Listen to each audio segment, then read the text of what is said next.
Istanbul is a lie. Realistically, people constantly say that it's the gateway from east to west. However, what you realistically will not see on the videos that you watch is a lot of things realistically. And I wanted to get rid of this curated image of Istanbul in your head. So if you are looking to move here or relocate here, or even use it as a transit destination, you will understand what exactly goes on in Istanbul. Hello and welcome back to the Traveling Report. Today I really just want to go over why Istanbul gets a very curated image and how I'm cutting through that through means of being on the ground here and realistically showing you the things that not a lot of people will. And of course,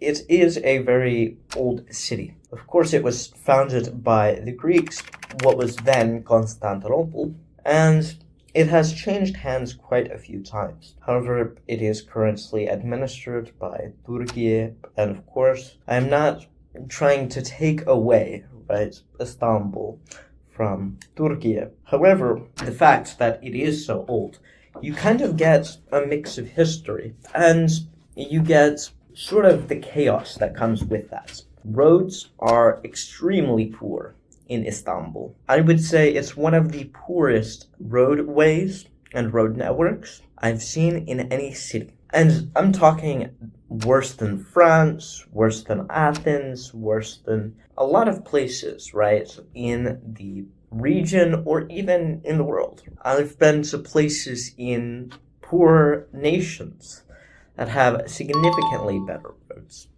And of course, this is partially due to the fact that the Turks don't want to remove the cobblestone roads and repave it, which I understand. However, it makes it extremely difficult to drive on. And realistically, the roads that are maintained, even though they are lacking in terms of how things operates, And so for quote-unquote the gateway to the east from the west, realistically you're getting a very poor road network.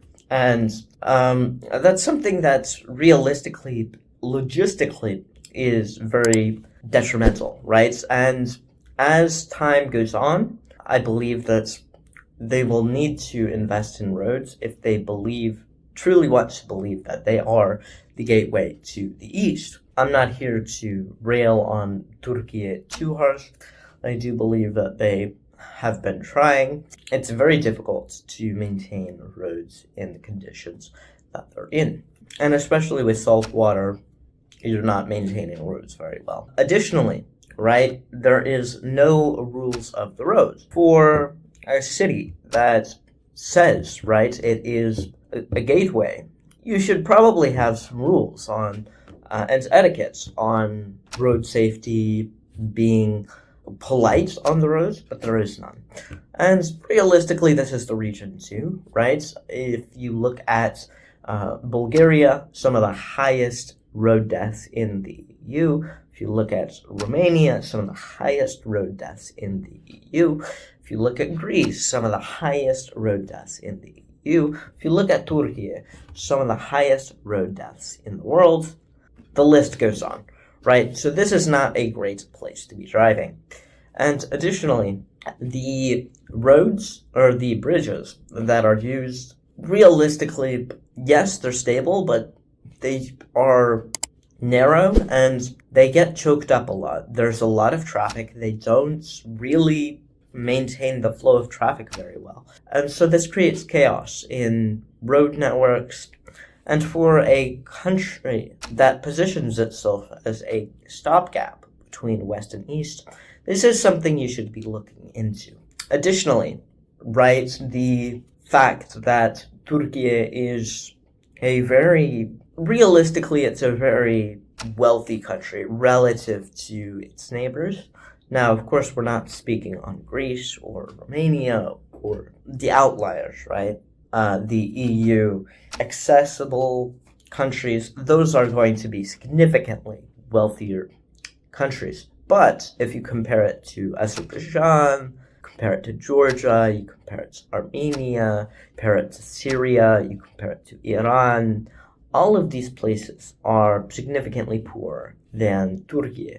So you would expect the services to be better. Telecommunications, horrible here. And realistically, the cost that is associated with it, because they charge $700 to get your phone reflashed for the IMEI checks. $700, by the way. You are essentially dealing with Turks don't want people to buy things outside of Turkey, and they're very overly nationalistic. And for a bridge nation, again, a bridge nation, you cannot expect people to do business in your country if you are charging for every single little thing. And it's not all Turks, right? It's just the governments.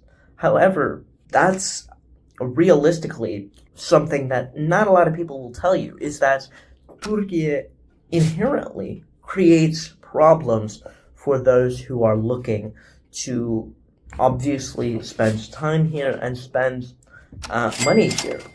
And of course, I paid 1,750 lira to get a SIM card. You wanna know how much I spent in Georgia to get a SIM card? For unlimited data, 30 lari. 30 lari versus 1,750 lira. But that's night and day, right? It's maybe $15 versus 35, right? And that may not sound like a lot in the grand scheme of things, but that's per month. And additionally, you shouldn't be ripping yourself off. Like, even if you're a 7-8 figure entrepreneur, like I've helped in the past, even if you are a Fortune 500 CEO, you should be worried about cost effectiveness, as it does inherently have a knock-on effect. And if something costs 2 times more in a country that is not 2 times richer, then inherently it's a mismatch of cost of living versus salaries, which creates resentment. And this is something that's, of course, no one will tell you about Turkey. They're too worried about the image of the country being derailed. And to be quite frank, I feel like the honest truth should be said, the honest truth should be mentioned, so you can get an idea of how things really work in Istanbul. And of course, if you appreciated this insight, I would appreciate a like. If you really appreciated this insight, feel free to share it with your friends. If you are looking for one-on-one consulting on how to hedge yourself against these inflationary times, feel free to reach out on the Calendly link down below. You can book a call one-on-one absolutely free for 15 minutes. If you are looking to join my journey of internationalization and globalization, this is the perfect time to subscribe. This has been the Travel Report, signing off.